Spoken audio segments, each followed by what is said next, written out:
Mile markers exist to track progress. Every mile, you're one marker closer to your destination. But mile marker 7 on Highway 89 doesn't work that way. Rangers who patrol past it don't reach mile marker 8. They reach mile marker 7 again. And again, and again. The road looks straight. The yellow line is continuous. But the distance between markers becomes elastic. You can drive 15 miles and travel 0. Or drive 2 miles and somehow bypass mile marker 8, 9, and 10 entirely, finding yourself at mile marker 11 with no memory of the road between. So we don't patrol past mile marker 7, not because the road ends, because we're not sure it ever does. Ranger Marcus Webb read those words every night, though not in a memo or a manual. They lived in the way he checked the patrol logs, in the way he paused at the desk before signing the 1900 report, in the way every ranger in Yellowstone leaned just slightly away from the window whenever someone mentioned Highway 89. Inside the North Entrance Ranger Station, the overhead lights hummed with a tired insistence. It was late enough that even the tourists had thinned into quiet. Webb sat in his usual place, third chair from the radio rack, flipping through the weathered binder with its wrinkled, coffee-stained cover. Highway 89 Patrol Protocol, updated 2015. The rule was printed on page 2, underlined 3 different times in red. Do not patrol southbound past mile marker 7. Simple, final, non-negotiable. Unit 3 to base. The radio crackled. Clear back to North Entrance. Turned at 7. Webb keyed his mic. Copy, 3, good night. He hung the receiver and let his eyes drift to the massive wall map. A fluorescent pushpin marked each mile marker along Highway 89. Mile marker 7, plain green sign on a plain stretch of pavement, sat like a harmless bead, threaded on a long black filament of road. Harmless. That's what people thought. The corridor leading to MM7 was nothing special. Lodgepole pine, gentle curves, good visibility. It looked like anywhere else in Yellowstone. But after 24 years, Webb had learned looks meant nothing. He tapped the number 7 on the map with his finger, as if reminding himself the world should be this straightforward. Then, like a slow tide rising, came the memory of 2008, the first crack. The first time someone had pushed past mile marker 7 and come back with a story that didn't fit inside the known world. March 12, 2008. The Highway Survey Project. Thomas Chen and Elena Vasquez had been assigned to GPS map the corridor, digitizing the old paper logs. Standard task. Routine. The kind of day you forgot 5 minutes after clocking out. Except they didn't forget. They couldn't. Webb could picture it. Chen driving, Vasquez riding shotgun with a clipboard and a thermos of peppermint tea. Both of them sharp, meticulous, the sort of rangers who never misread a map or mixed up a mileage log. Mile markers 0 through 6 behaved exactly as expected. Distances neat, coordinates precise, every curve familiar. Then, mile marker 7. They logged it without a second thought, 7 miles exactly from the entrance. They drove on. Odometer ticked to 8.2. No mile marker 8. They kept driving, 9.3 miles, still no sign. Road remained straight. At 11.7 miles, Vasquez finally exhaled, marker ahead. Then her breath froze. The sign read, mile marker 7. Chen checked the GPS. Same coordinates as the mile marker 7 they'd passed 4 miles earlier. They hadn't turned around. There was nowhere to turn. Webb remembered Chen's expression when he recounted it later. Part confusion, part something softer, like someone trying to understand a joke told in a language he'd never learned. They tested it again, drove farther, hit mile marker 7 again. Tried reversing, still mile marker 7. Then, as casually as switching on a porch light, mile marker 8 finally appeared, and nothing looked wrong at all. Officially, the final report chalked it up to malfunction. GPS error, odometer drift, possible misread. Webb had written similar rationalizations in his own early career. He closed the protocol binder and leaned back, listening to the radio crackle with distant transmissions. "If it had only happened once," he murmured, "we would have blamed the truck, or the GPS, or the people." He tapped the map again, gentle but firm. But mile marker 7 wasn't done with us yet. The road that loops time instead of distance. The folder had swollen over the years, its once crisp manila edges bowed with the weight of testimony. Webb set it on the desk like someone placing a stone on a grave. Mile marker 7 anomalous patrol reports 2008 to 2010. Behind the label were names he trusted: Chen, Vasquez, Ortega, Nakamura, Reyes. Good rangers. Careful rangers. The kind who didn't spook easily or embellish mileage logs for drama. He flipped the folder open. The first sheet was calm and orderly, the kind of report that almost made the whole subject seem sane again. April 2008 Verification Survey. Rangers D. Ortega, L. Nakamura. Outcome: no anomalies observed. Ortega and Nakamura had driven the same stretch of Highway 89 as Chen and Vasquez had a month before, except this time the road behaved. Mile marker 8 appeared exactly where the map said it should.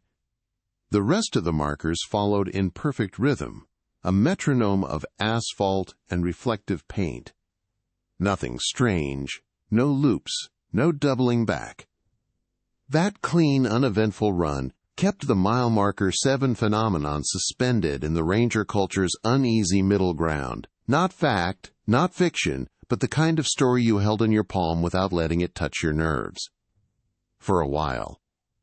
22 months, 44 patrols, and a pattern. Webb flipped ahead in the folder. Monitoring reports filled the next dozen pages. Patrols past MM7, conducted twice a month from June 2008 to March 2010. 38 normal passes.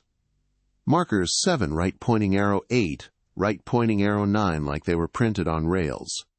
6 anomalous passes. No mile marker 8, just mile marker 7 repeating like a scratched record. Those 6 reports shared something, and Ranger Sophia Reyes had been the first to see it. Webb found her analysis, the handwriting tight, almost clenched. Anomalous loops occur only under these conditions: overcast skies, 90% plus cloud cover, low traffic is less than or equal to 3 vehicles encountered, time window 1400 to 1600, April to October, classification, conditional spatial loop.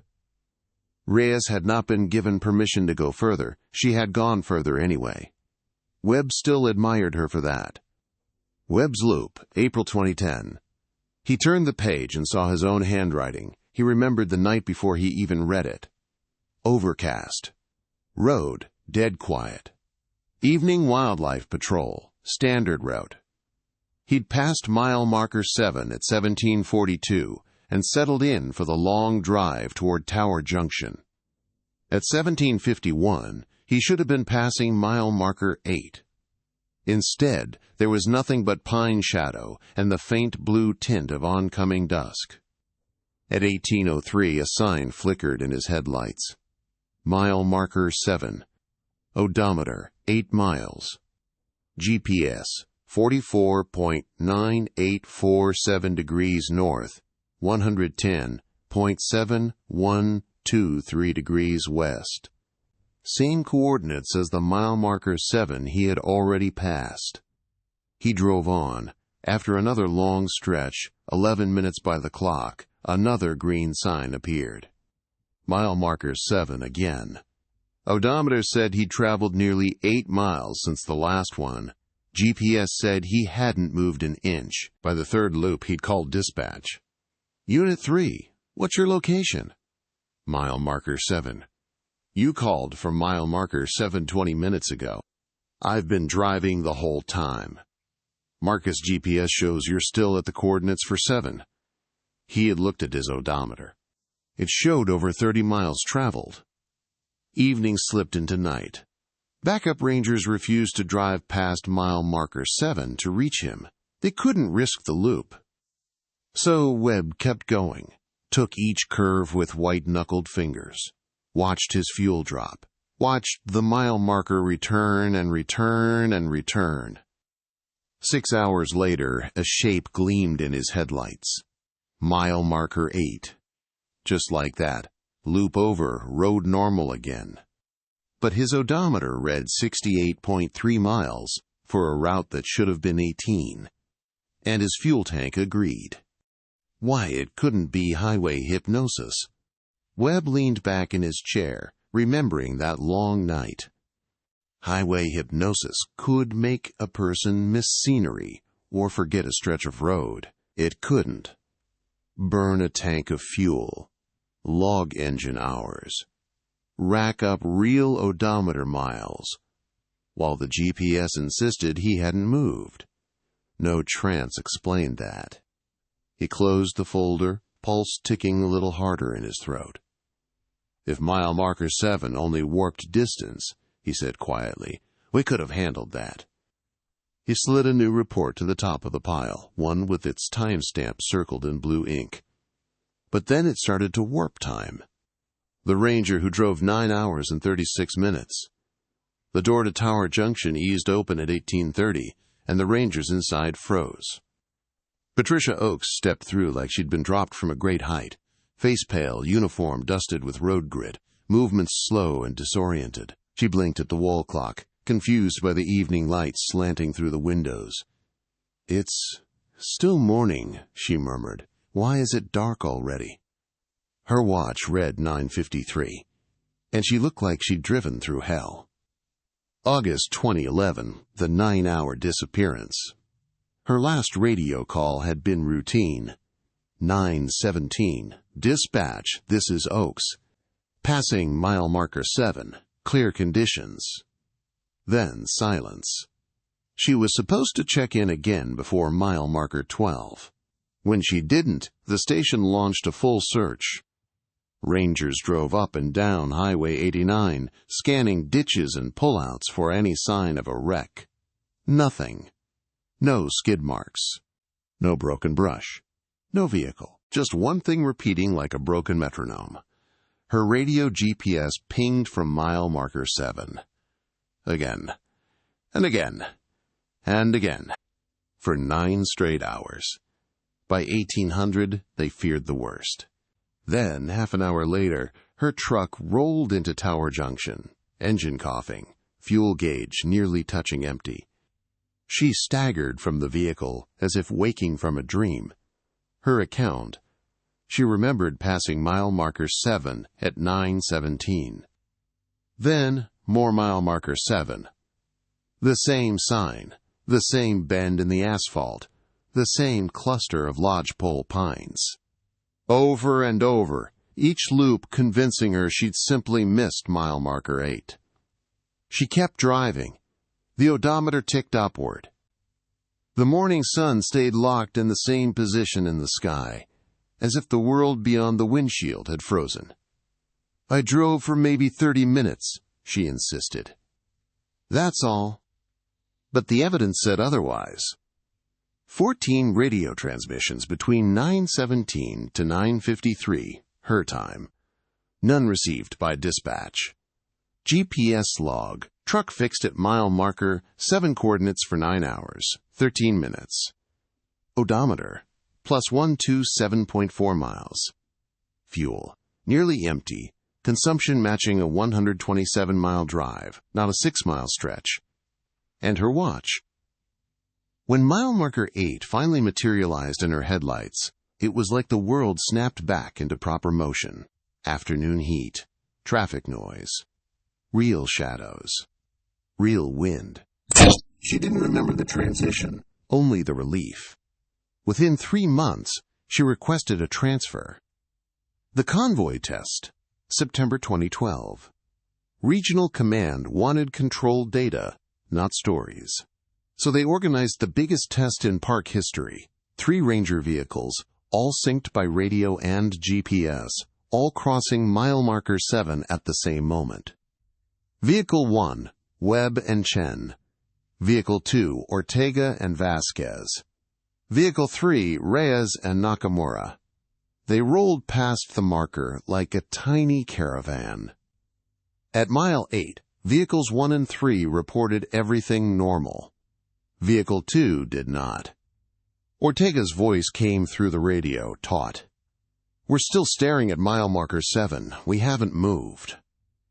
Webb spun his own vehicle around. Driving back to the marker, he saw the sign, the shoulder, the trees, empty. No second vehicle, no tire tracks, no sounds. But Ortega could hear Webb perfectly. Webb could not see Ortega at all. 45 minutes later, Vehicle 2 suddenly reached mile marker 8 and rejoined the others at mile 9, shaken, silent, and unable to explain what happened inside the loop. By the end of the convoy test, one conclusion burned through every ranger on the team.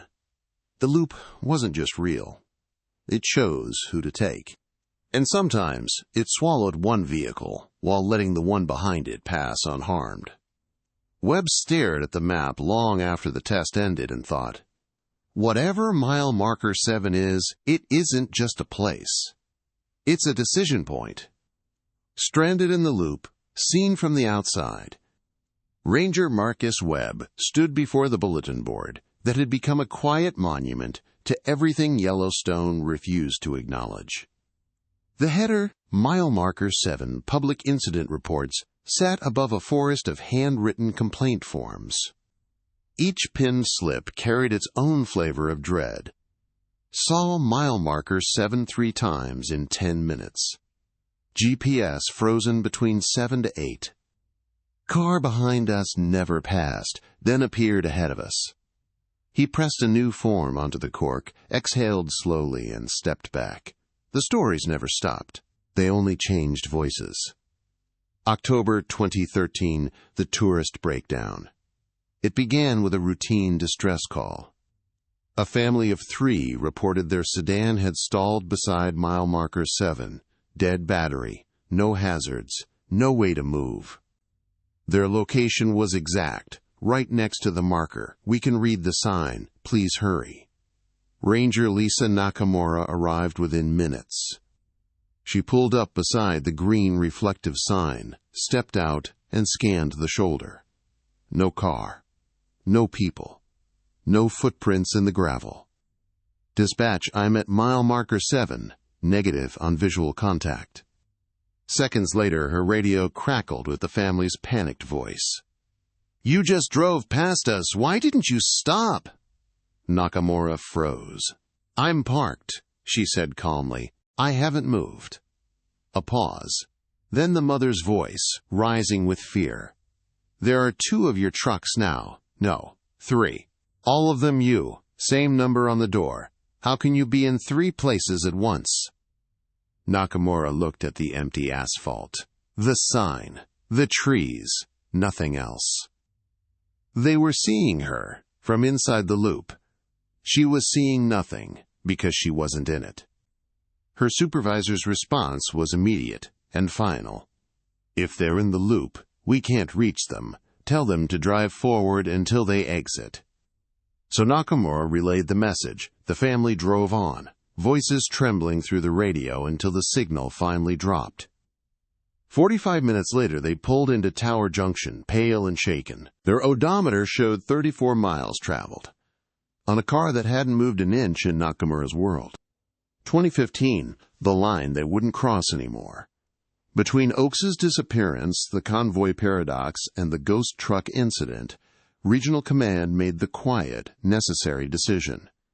Stop patrolling past mile marker 7. Southbound patrols ended at the marker. Northbound patrols ended at the marker. No tests, no investigations, no exceptions. If mile marker 7 trapped tourists, rangers assisted from the safe layer, they didn't step into the unknown to pull them out. It wasn't fear of crashing. It was fear of splitting. Aftermath, the unofficial toll. Since the protocol change, 19 tourist reports had trickled in. Time vanishing in chunks. Endless repeats of the same sign. GPS coordinates locked at 44.9847 degrees north, 110.7123 degrees west. Duplicate ranger vehicles. Conversations with rangers who never saw them. Rangers documented every incident, but the rule was ironclad. Webb understood why. Oaks transferred within months. Reyes requested a new district. Even Nakamura, calm as stone, avoided Highway 89 whenever she could. MM7 wasn't dangerous in the traditional sense. It didn't wreck cars or snap guardrails. It fractured identity. Webb ran a hand down the new report he'd pinned. Another family, another chain of impossible loops. He turned off the office light and muttered into the quiet. The road didn't stop looping just because we stopped testing it. All we did was stop seeing it firsthand. He paused, the shadows long behind him.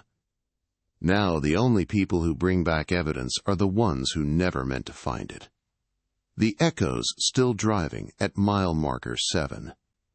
Ranger Marcus Webb eased his truck onto the gravel shoulder just shy of mile marker 7, the engine ticking softly in the cooling evening air. The sun hovered low, smearing orange across the asphalt, and the green reflective sign glowed faintly in the last scrap of daylight.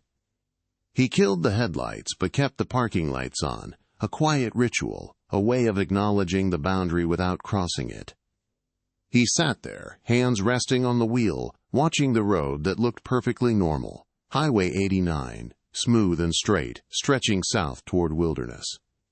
Normal, at least until the moment it wasn't. Webb mentally tallied what 2 decades of logs had carved into him.